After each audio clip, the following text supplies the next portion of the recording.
Oke, jadi pada video kali ini kita bakal bahas tentang Visible Atmospheric Resistance Index ya, atau yang disingkat VARI gitu. Nah, VARI itu apa sih? Ini itu sama kayak NDVI, SAVI, RVI gitu ya. Intinya adalah indeks buat vegetasi juga gitu. Nah, yang bedain VARI ini dari yang lain apa sih gitu? Nah, VARI ini indeks vegetasi yang dibuat khusus buat gambar-gambar RGB nih. Jadi dia bukan buat citra satelit multispektral. Nah, VARI itu dirancang nih buat nonjolin warna visible spectrum doang, RGB. Jadi dia nggak bisa deteksi near tuh gitu loh. Beda sama NDVI. NDVI kan makanya near gitu. Nah, salah satu keunggulan VARI itu ada dia tuh lebih tahan terhadap efek atmosfer, jadi lebih stabil nih dalam berbagai kondisi pencahayaan. Nah, kita bisa next. Nah, rumus VARI itu ada green min red dibagi green plus red min blue gitu. Kenapa rumusnya begitu? Ya, kita ada tulis beberapa alasannya gitu, cuma yang paling utama adalah karena vegetasi emang lebih banyak memantulkan cahaya hijau gitu dibanding merah dan biru gitu. Karena kita tahu di vegetasi itu kan warna merahnya diserap gitu ya buat jadi bahan fotosintesis gitu, sedangkan yang birunya diterusin gitu. Nah, terus yang cahaya hijaunya itu dipantulin gitu. Terus kita bisa next aja. Ini ada contoh sederhananya, ini perhitungan vari sederhana ya. Jadi kalau di tanah dia itu nilai minus, kalau di rumput itu nilainya plus gitu. Nah, jadi nilai apa sih sebenarnya yang ditangkap gitu. Nah, nilai warna hijaunya itu tadi yang ditangkap. Jadi kalau misalnya di minus berarti warnanya dia ngedeteksi warna hijaunya itu dikit gitu. Kurang lebih kayak gitu. Terus kita lanjut lagi. Nah, cara kerja vari gitu. Nah, cara kerjanya itu ya itu kayak tadi yang udah dijelasin kan. Intinya adalah dia mantulin cahaya warna hijau gitu. Terus ada kelebihan dan kekurangan juga di sini ya. Cuma kita bahas kekurangannya aja.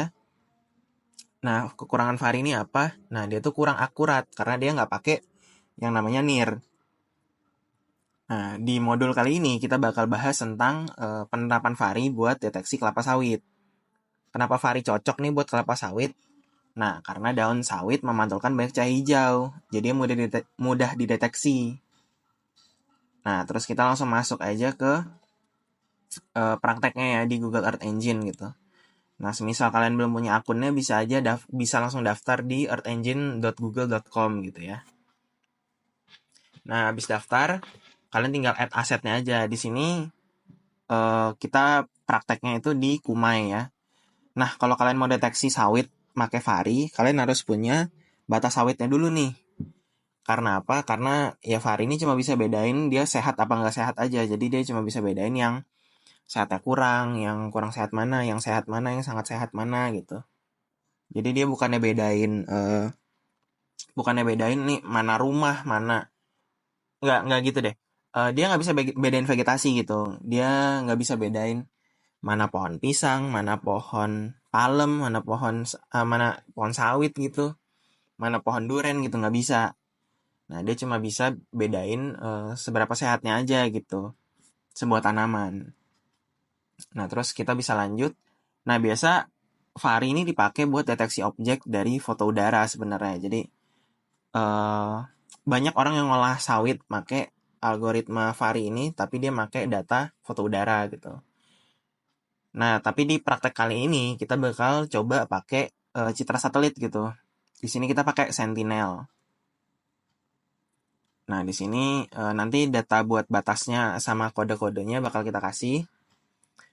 Nah, cuma kalau kalian mau, nanti kan kalian dapat datanya, misal mau praktek, SHP batas sawit itu tinggal kalian masukin aja di bagian aset, new, terus save file di sini, kalian tinggal milih aja.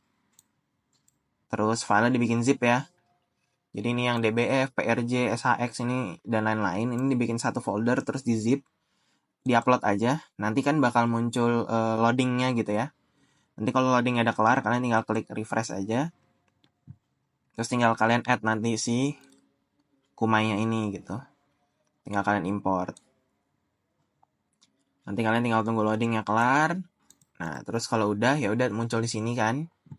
Terus kita masuk ke pembedahan script ini. Sebenarnya di sini saya juga udah buatin eh, apa ya namanya, modul tertulisnya buat script-scriptnya gitu.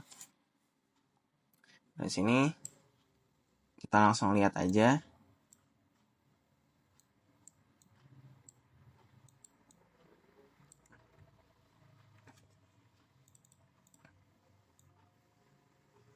Nah, di sini buat yang pertama nih, map add layer, kayak yang kita ada pada tahu gitu, map add layer itu gunanya buat nambahin layernya. Jadi yang ini nih, yang hitam-hitam ini. Nah, itu cara kita nge-add sebuah data buat ditampilin di GEE, kita pakai perintah yang namanya map add layer gitu. Terus ada yang namanya map center object nih. Map center object itu apa? Jadi pas kalian buka GEE, itu kan defaultnya ada di Inggris. Begitu kalian run nih, kalau ada map center object, dia langsung lari ke table sini gitu. Terus kita lanjut ke fungsi menghitung vari gitu ya. Oh ya, BTW di sini kan ada 10. Nah, 10-nya ini tingkat zoom-nya itu. Ini bisa kalian gede kecilin sesuka hati kalian lah. Terus fungsi untuk menghitung vari di sini nih kita masukin rumusnya aja sebenarnya. Green min red terus dibagi green plus red min blue gitu. Nah, di sini kita definisiin greennya itu band berapa, rednya band berapa, blue-nya band berapa kayak gitu. Kalau kalian mau lengkapnya ntar ada di sini juga kok tuh. Jadi nanti dia dikasih tahu nih return image at dot apa titik advance dalam kurung vari kan, nambahin asal vari ke dalam image biar bisa dipakai selanjutnya. Terus kita lanjut di sini ada fungsi masking. Nah, di sini udah dijelasin juga nih. Jadi yang bagian image konstan 1 ini bikin gambar yang kosong dengan nilai konstannya 1 gitu. Terus bagian clip table, nah ini dipotong biar sesuai sama batas yang udah kita upload. Terus di masking aja biar pixel di luar area studinya jadi transparan gitu. Jadi area di luar sini biar transparan gitu. Terus return image update mask kan. Jadi Citra Sentinel 2 bakal dikasih masking. Jadi cuma area studi aja nih yang kelihatan nanti. Biar nggak terlalu berat juga gitu. Terus di bagian sini, di bagian baris 21, nah ini kita sebenarnya cuma ngasih syaratnya aja nih buat Citra Sentinel yang mau kita ambil. Ini kan kita masukin nih image collection-nya apa kan. Ini kita ambil dataset Sentinel 2 kan. Terus kita filter date nih. Di sini kita pakai tahun 2020. Dari bulan 1 sampai bulan 12 gitu ya. Di sini sebenarnya Citra Sentinel ada banyak, ada Harmonize juga, ada Sentinel biasa. Ini bebas kalian mau pakai yang mana. Cuma di praktek kali ini kita pakai yang Sentinel 2 biasa. Terus filter bounce dalam kurung table. Nah, ini citra yang diambil itu cuma citra di dalam area studinya aja. Terus kalau di pixel percentage ini kita nyeleksi lah. Jadi yang apa ya? Yang ngelewatin 20% cloud pixelnya itu dibuang gitu. Jadi nggak dipakai. Nah, kenapa kita pakai cloudy pixel percentage? Jadi kalau kalian buka di dataset Google Earth Engine gitu ya, apalagi Sentinel, kalian bisa buka, ini salah satunya Sentinel Harmonize ya, yang multispectral instrument. Nah, di bagian sini image property, ini kita bisa langsung milih aja nih cloudy pixel percentage. Ini udah disediain image propertiesnya. Jadi kalian tinggal masukin aja angka kisarannya, kalian mau batasnya berapa gitu. Ini bisa kalian ubah jadi 15, jadi 10, bebas gitu. Terus kita bisa lanjut lagi di sini kan map calculate vari kan. Hitung vari nih untuk semua citra yang telah lolos filter-filter sebelumnya. Terus kita masuk ke berikutnya. Ini ada mask outside table. Jadi terapin maskingnya biar cuma kelihatan di area studinya aja. Nah, terus kita lanjut. Di sini ada vari collection kan. Nah, sebenarnya ini cuma kayak ngambil nilai vari yang udah dihitung sebelumnya aja. Nah, terus kita ambil nilai median dari semua citra vari gitu. Nah, kenapa kita nggak pakai mean? Karena pasti ada data-data yang outlier gitu kan. Ada yang tinggi banget, ada yang rendah banget.